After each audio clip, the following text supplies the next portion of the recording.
মোল্লা সাহেব, গতকাল তোমাদের পুকুরে জল আনতে গিয়েছিলাম, তুমি আমাকে যে অপমান করেছ সেই অপমানের প্রতিশোধ নেব, এমন প্রতিশোধ নেব যা থেকে সারা পৃথিবী তার তার করে কেঁপে উঠে।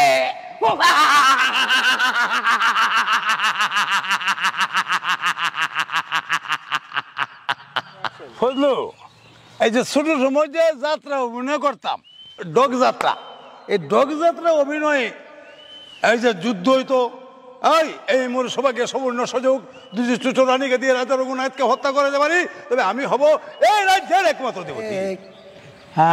শুনো শুনো পুলকুমার গো, বলি যে মারে তুমি ভালো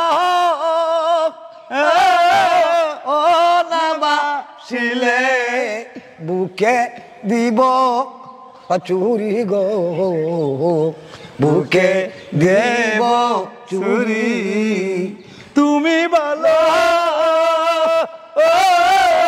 ও না বাসিলে বুকে দেব চুরি গো, বুকে দেব চুরি।